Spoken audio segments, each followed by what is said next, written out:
Okay. We want this session to be open and interactive. Saskia Sassen, welcome. Glad to see you, and thank you for joining us. We have a number of issues in question which are sort of hanging over from the last two sections and the four presentations, which certainly I would at some point like to pick up. But I'm also going to turn to Richard Sennett to maybe comment on some of the issues you've heard. I think you have to speak now. Oh, sorry. 1 second. It's that New York City air, you know, it's too clean. No, it's the cookie. It's the cookie. Sorry about that. But we'd like to make this open. There are microphones there if there are people who'd like to make comments from the floor. If you do, could you just stand up there and grab my attention, and if you do want to speak, tell us who you are. Don't speak for very long and ask a question. That would be very helpful from your point of view. But Richard, can I turn to you first? Sure. Thank you. I mean, it's been a really rich afternoon of presentations, which have mostly focused on transport. We haven't talked until really the end with Diane's presentation about the actual built form of streets themselves apart from transportation. And we haven't talked about designing mobility for democracy, whether in fact a more well-organized system of mobility in cities would make cities more or less democratic, which is an issue sort of that lies before us. And I'd like to just say one thing in that regard, which is not about the politics of mobility, which is what Jerry focused on, the political structures for mobility, but about a key element of relating mobility and democracy, and that's the issue of freedom. And I'll make a very just brief comment about this. And it's a historical comment in a way. In 1629, William Harvey discovered and published a book on the heart and the circulation of the blood. And Harvey discovered something that people hadn't really taken on board before that the mobility of the blood pumped through this central motor of the heart is what kept the body alive, that movement was a form that sustained life. People before that thought that blood was relatively immobile. And in other words, that mobility is life. And the first people to really pick up on this were urban planners who went, aha, the city may function just like a body. The more mobility and movement through the city, the healthier the city is.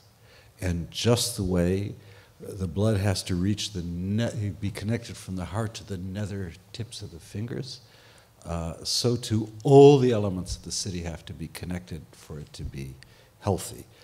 Out of this came, for instance, the invention, the one-way street system is derived directly from the idea of arteries and veins. So you get the idea about this. Our ancestors, our planning ancestors, thought that circulation was freedom. Movement was freedom. It was life. Instead of movement being, circulation being life, circulation was freedom.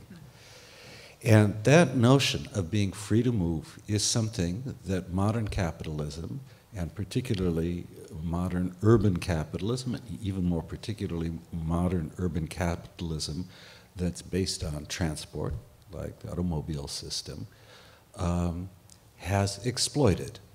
That is, what you're selling to people in mobility is liberty.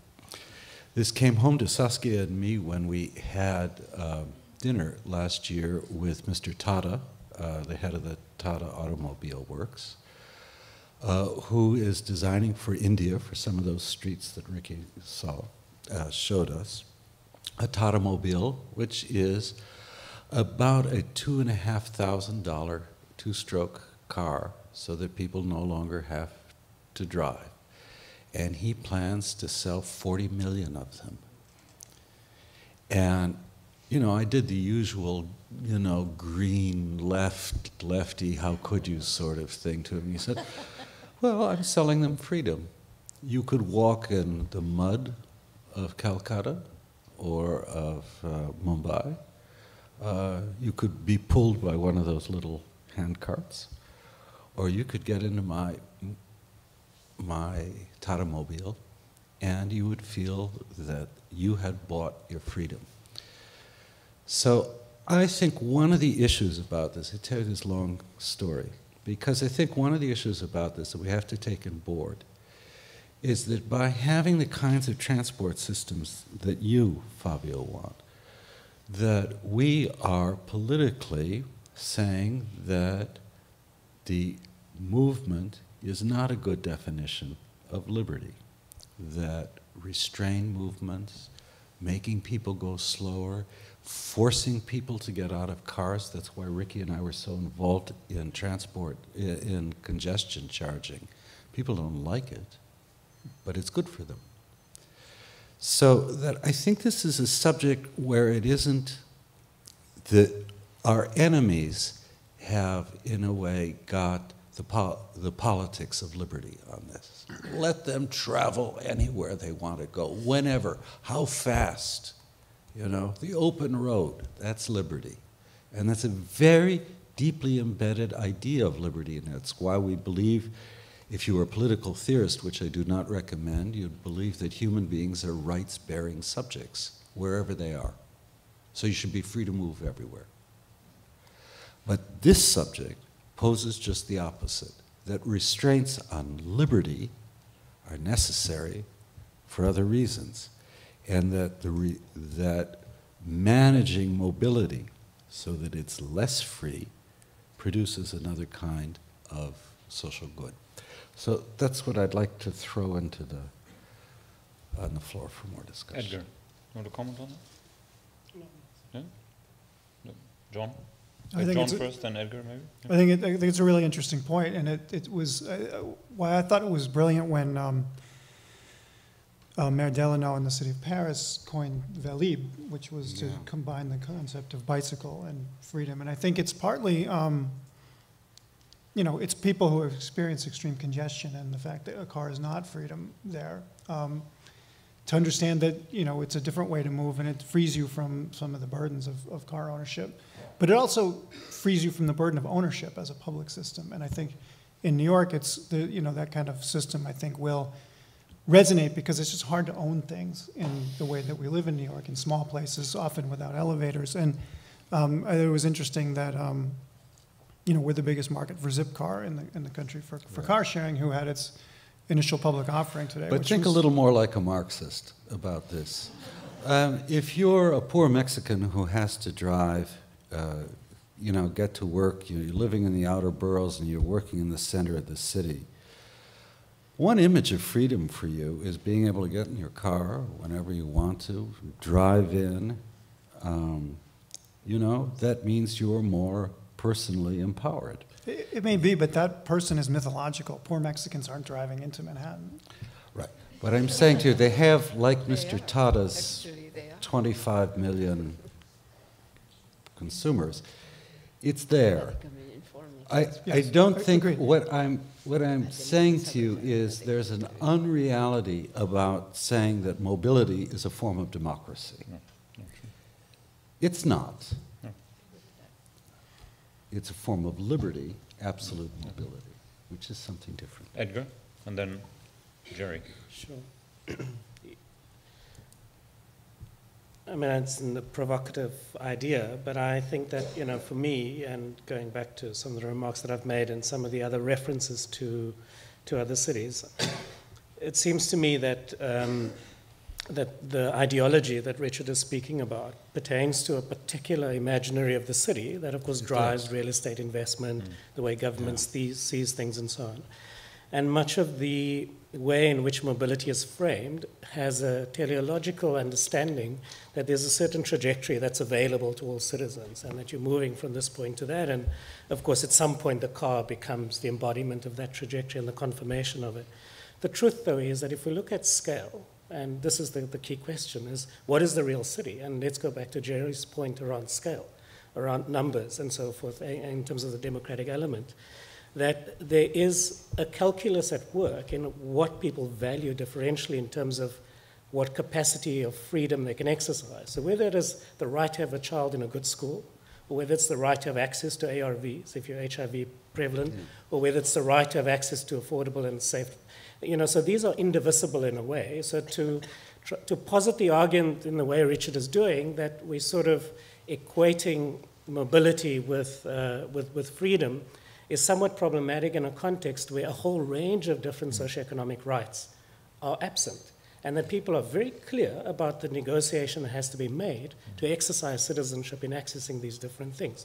So I think that what is sort of more interesting for me is rather to see the interconnectedness of these different things, and then to think about the kind of trajectories that are made available in the political discourse about who has rights, who has access, what gets financed, what doesn't get financed, and what is that imaginary? And that imaginary remains profoundly a bourgeois one. And that's the problem, because it's a reality for a very tiny minority. So, I mean, I take the gist of the kind of provocation he's making, but I think if we're going to go in that direction, we've got to fan it open and sort of look at the various elements that's at play in this. Gary? I think you're pointing to two different definitions of freedom. One is the free-to-choose definition of freedom, in which I can decide whether to drive or not, and I can decide what to do about how to transport. But there's another notion of freedom in which we will collectively decide how to live our lives, how to organize our society. That second definition of freedom is what we mean by democracy. Democracy is a collective decision-making process in which we decide to what extent mass transportation will be available to us as an option. What concerns me is that the second definition of freedom is in decline. And the first definition of freedom is ascendant. And all the boards that I discussed are simply examples of that decline. Richard? Yes, well, I mean to be provocative. I also believe that, I mean, this is all, I think you have to be, in a way, more sympathetic to Mr. Tada's purchasers.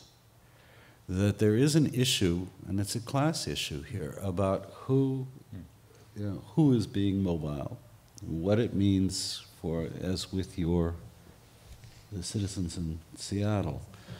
This is a very deeply coded issue. And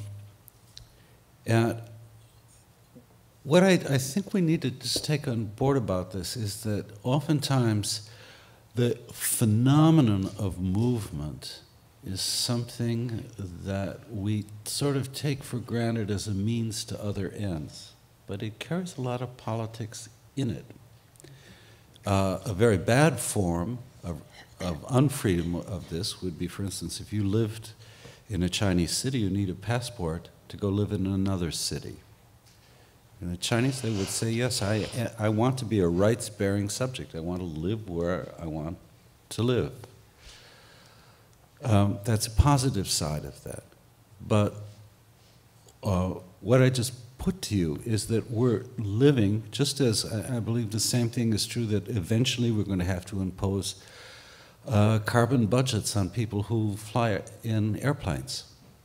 That people shouldn't have an unlimited right to fly as much as they want for free, that they should pay for it, which is the idea of congestion charging. If you want to drive anywhere you want, you should pay for that freedom. Now, that is bourgeois. But in the end, it gets to something that's quite fundamental about the notion of being able to do what you want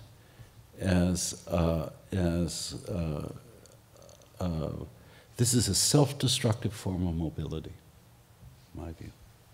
Fabio, and then maybe Saskia. Yes, I can tell you what is freedom for an Italian guy.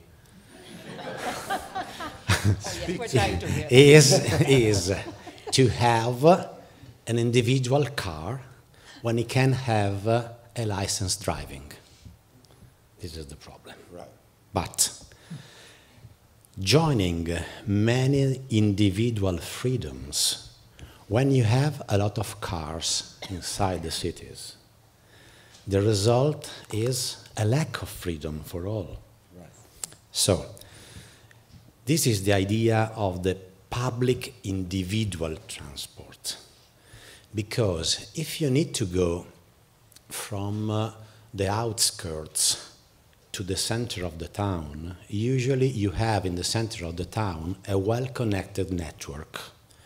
So you can take, for example, a regional train or something else, and to go inside the city everywhere. But if you are working in some peripheral areas, and you don't have public transport, and you don't have a car because you don't have money enough to buy a car, you are socially excluded. So my idea is to introduce some individual public transport, may be managed by the public transport authorities, that you can use with the same ticket that you use on the metro, on the regional train, and something else. And another thing, many cities are thinking about electric cars. Electric cars could be a solution for the pollution, that is a very good item.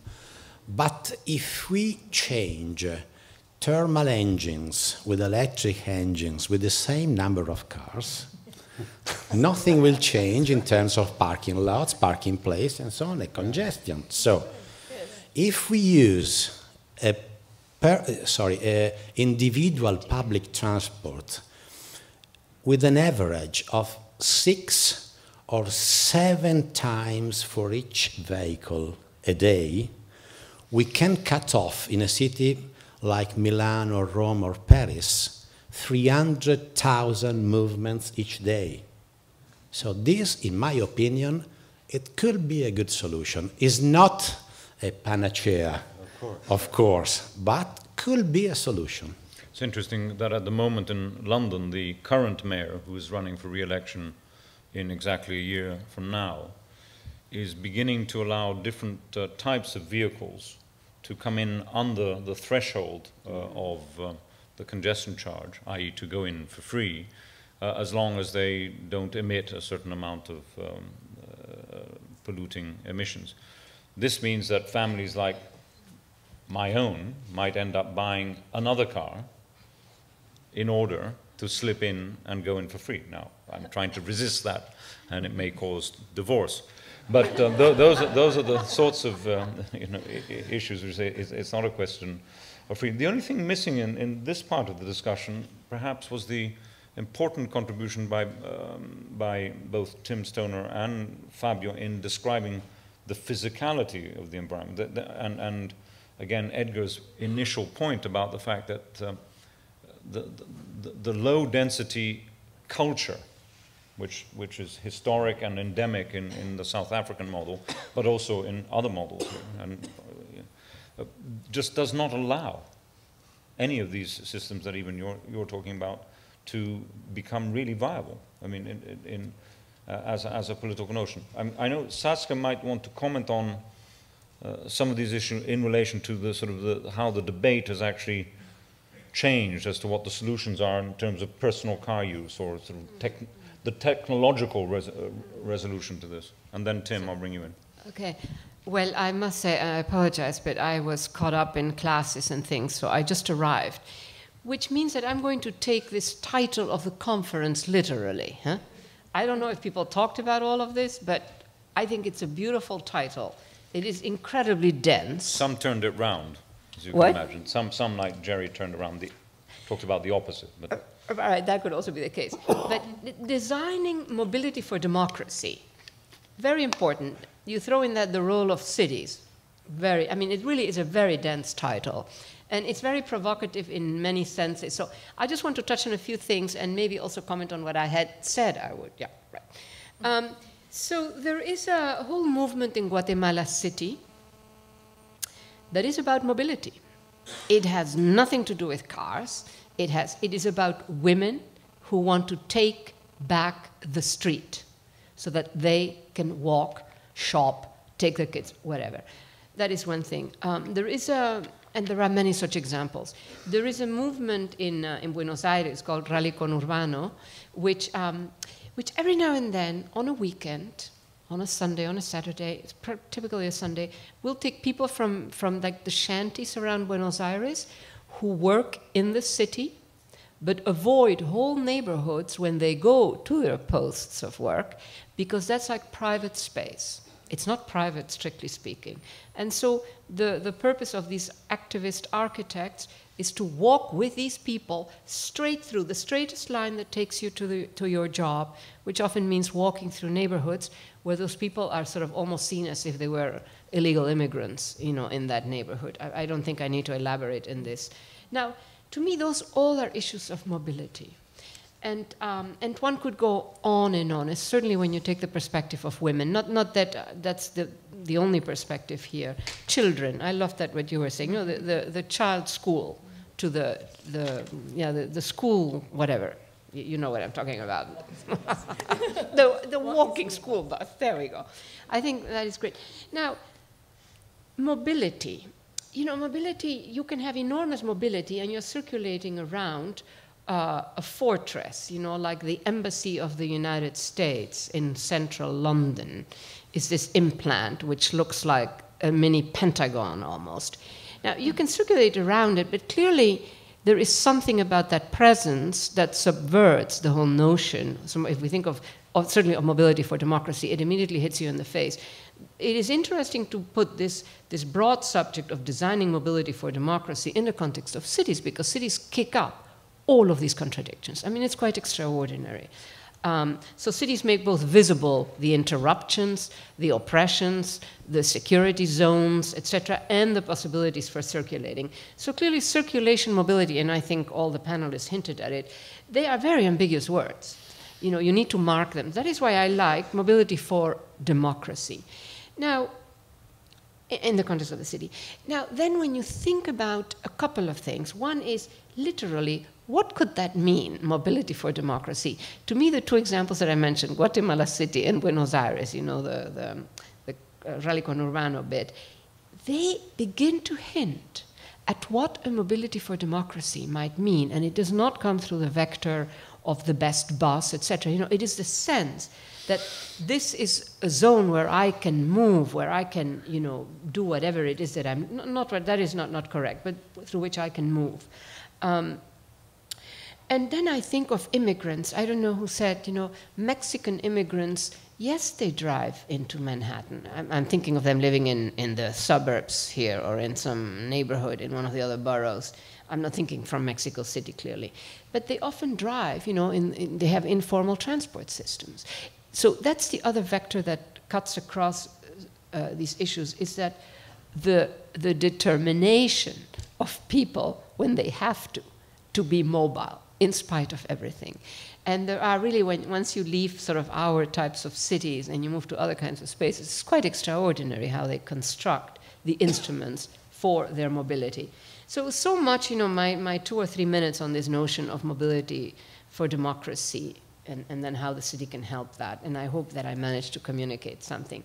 The other part I wanted to go to is a project that I'm involved in that is called mobility complexes. You know, the notion that the question of mobility is not simply the thing that moves, but potentially a much more complex space that is charged with mobility capabilities. Now, you know, the most familiar of these, and to make it short, I will just mention this, is this notion that the car in certain, I mean, it would have to be a very rich city, frankly, begins to become a people carrier, you know, that goes from point one to point B, because the mobility capability is not in the car, but in that other space. We have heard a lot about that. Now, that sounds rather reasonable, you know, a public car, you know, a people carrier, but of course the other side of that is the investment in these mobility spaces. And, you know, there's an enormous literature now, many of you know this literature on intelligent cities and smart cities. And it just, you know, there is, if you take one little angle of it, like the people carrier, it's not your own car, you know, it's a public, like the bicycles in Paris. It sounds very good, but the problem is what happens outside the mobility space. If the privileged zone is marked by these mobility spaces, what happens in the poorer neighborhoods? And of course, the potential is an extraordinary neglect, lack of investment, so that what you need the car becomes this elementary people carrier. I do like that image, that you don't own it, you just use it. But at the other end, and I'm jumping over all kinds of in-between scenarios, you actually need the supercar because the roads will have potholes, because there will be nothing. You have to generate your own energy. You have to be, automatic, whatever, this and that. And you hope that it also gives you, I love this image of an espresso, when you're done with all of that struggle. So in a way, I think we don't have a clear scenario of what this title could actually mean, where we are going, partly because of the enormous variability, and partly because the question of mobility is not just, transport. It's not just a people's carrier. And then finally, because of some of the latest technological developments are taking us in a very, very undemocratic way. So it's little democracies, the people carrier is a little democratic instrument, it's nice. But then the price of that is the opposite, zones that are totally ill-provisioned. And when you look at our huge mega cities, those scenarios are not so far-fetched. You will have the splendid mobility space in the center, and we will love it, and it will be good for the air and all of that, but it will be very expensive to have that mobility space, and then the rest of the city can just be neglected. We saw a bit of that with the connectivity infrastructures. Our financial centers, way ahead of any other part of the city, had extraordinary resources for connectivity. And they didn't bother to expand those to the rest of the city, because why bother? And the same we could see with these other kinds of mobilities. Thank you, Saskia. That reminds me of the invaluable work that Guido Martinotti, a colleague, friend of ours, here also at NYU, did many years ago in Milan in effectively mapping the discontinuities of social provision, which he defined the peripheries of absence, basically democratic deficit, access, lack of access, which is interesting what you're saying. Now, Right. Tim, you had a comment, and then I want to see whether anyone would like to ask a question. Yeah, this discussion of mobility is so much... Speak closer to the microphone. The discussion of mobility is so much about the movement of people. I just want to try and move it onto some other issues, such as the mobility of ideas and the mobility of cultures. After all, the circulation of the blood in the body is not just the movement of blood for the sake of it. It has a purpose of delivering oxygen and nutrients, I guess, to distant parts of the body. And therefore, what is the mobility of people about? It has to be about something more. I agree, mobility, as Richard said, is not necessarily democracy, but I think it's also not necessarily freedom. Just to make another point, we shouldn't just assume people are moving in cities because they want to. Sometimes people are moving in cities because they have to. That was his point. That's my point. No, that was the point. I apologize. And that comes down to the way that we plan our cities.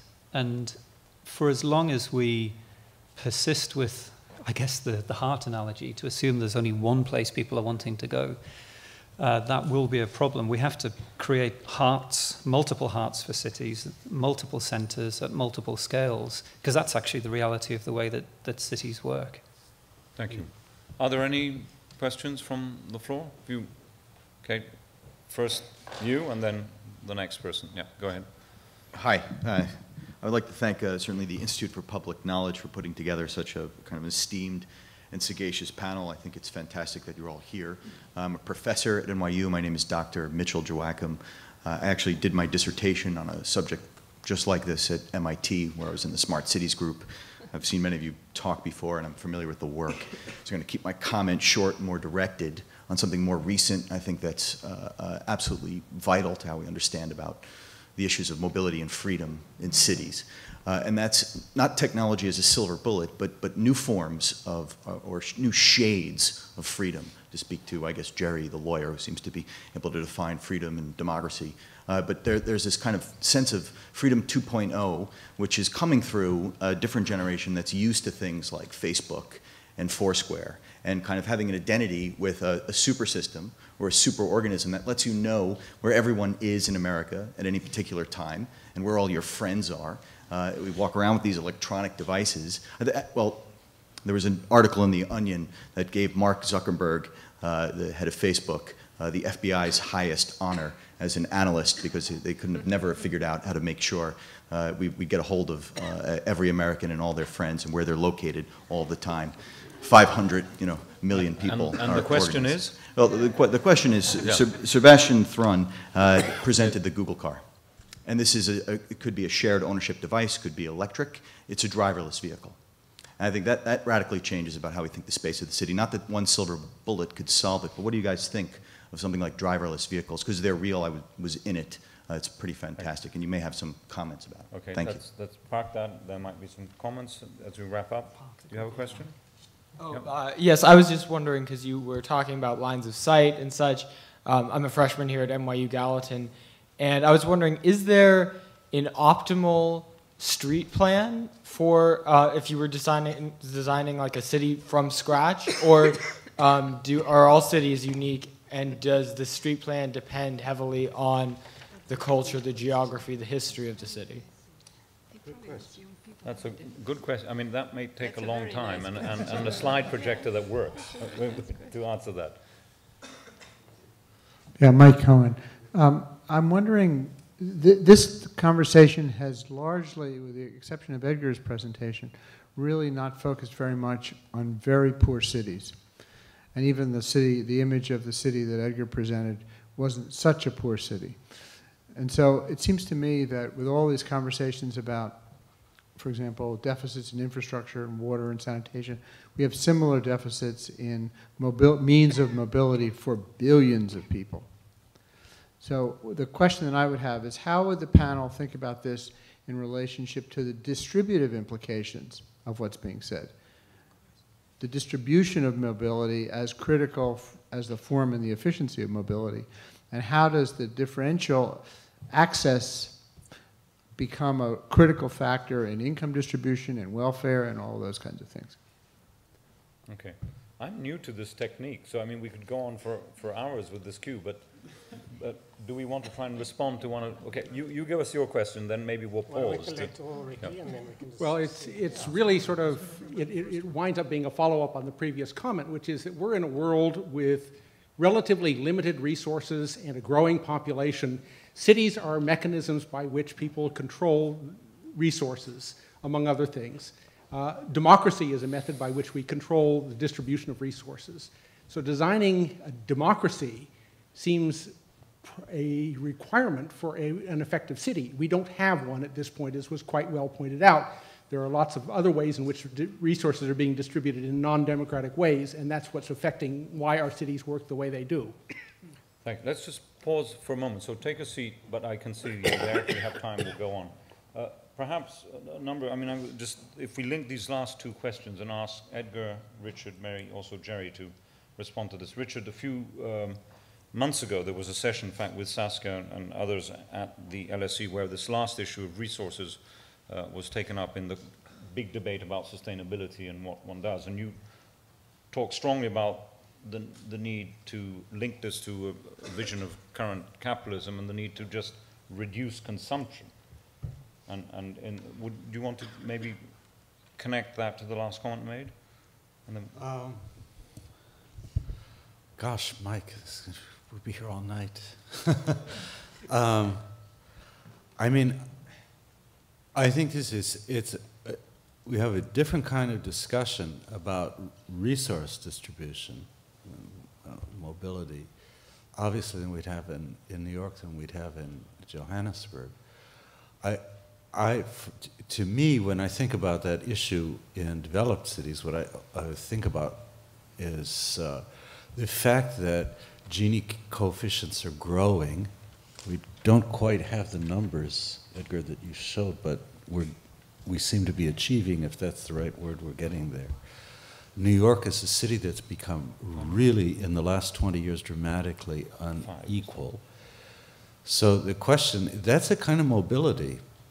That's the mobility of capital, to coin a phrase that Saskia coined a long time ago. And so, but that's a whole other discussion about the relation between inequality and movement. It has very practical consequences, as we all know, in New York, in which the development of inequality, the flourishing of inequality in the last 20 years, is evicting many people from the center of the city or from the entire city itself and so on. But I think it's not a discussion about traffic. It's a different discussion about, if you like, a kind of capitalism that's unchained, that's suddenly become mobilized and produced this enormous growth in inequality, which has had knock-on effects on the spatial utilization of the city. That's how I'd read it. Edgar, on Mike's point about poverty, then Saskia, I'm going to bring you in on this point and then move over again. Yep, no, absolutely. And I think that the sort of core argument that I was trying to make, and sort of didn't have time, obviously, is this dilemma of affordability, access, and quality, right? And so the issue for me is that the democratic contestation on what those trade-offs are, at what scales they happen, and over what temporalities, that's got to be the core of the democratic debate.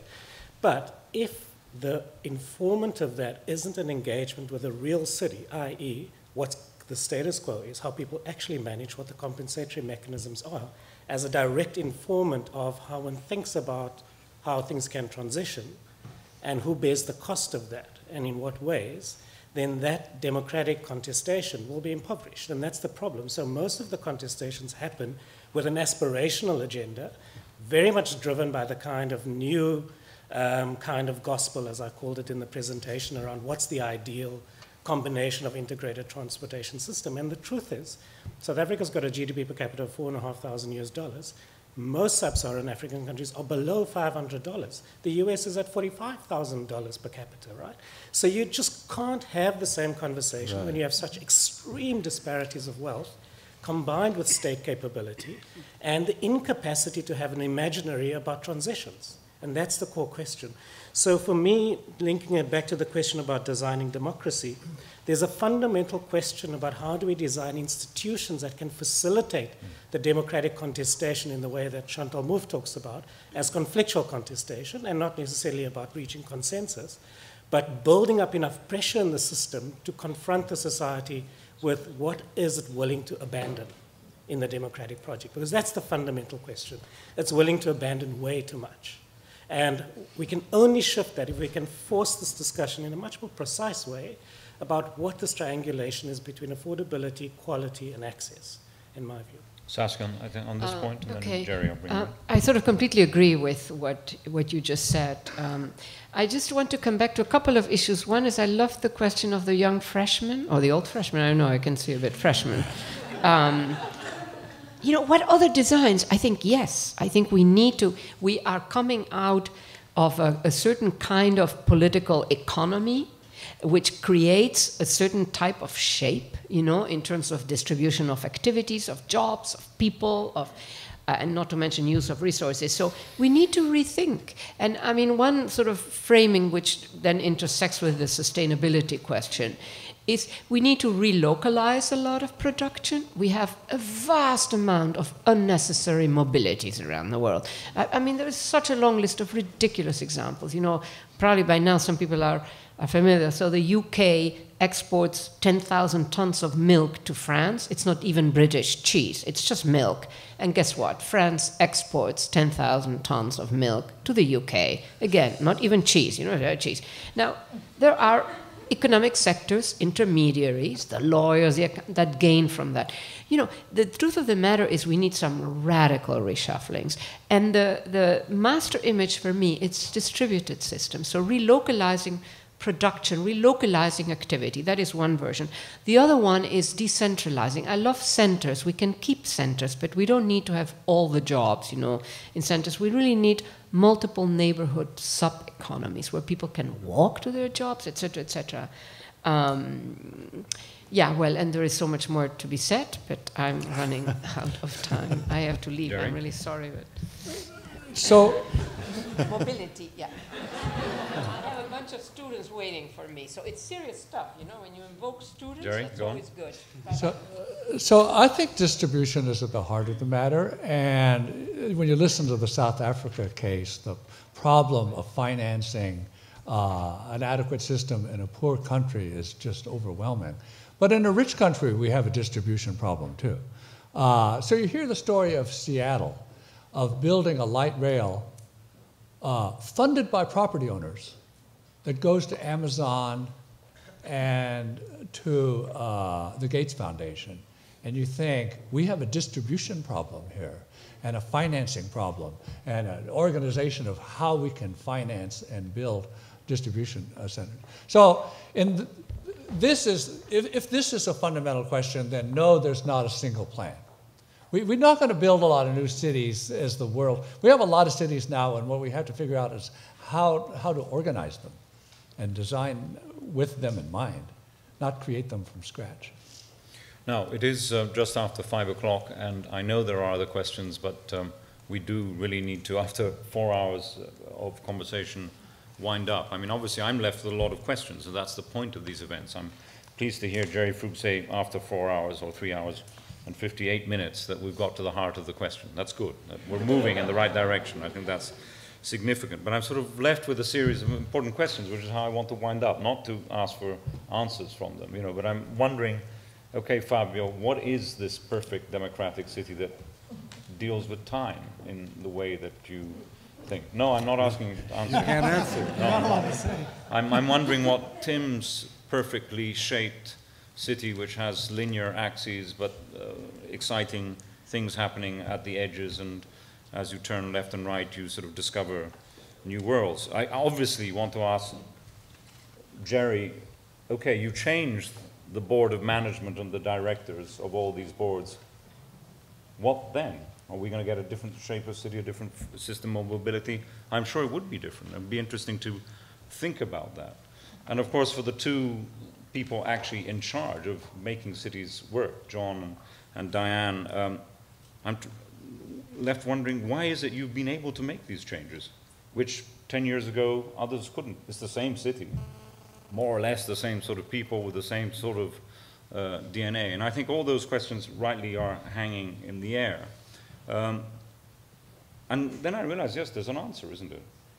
I mean, which is the city that works best from many of these points of view? Well, it clearly is New York. It clearly is New York because it has the density which allows a system of mobility which serves a way. Well, no, it's interesting because I don't think you could say the same about London. London has such obvious exclusionary elements in it because of its lack of density and wide distribution that it probably wouldn't do that. But all I'm saying, and this is just in a lightweight way to end this part of a conversation, which I hope will be the first part of NYU discussion of these issues, is that let's go out into the sunny city, because apparently there is sun out there, I hope it's still there. Enjoy the public spaces, consider many of the important points that have been made here, but most of all, will you join me in thanking these excellent speakers from around the world?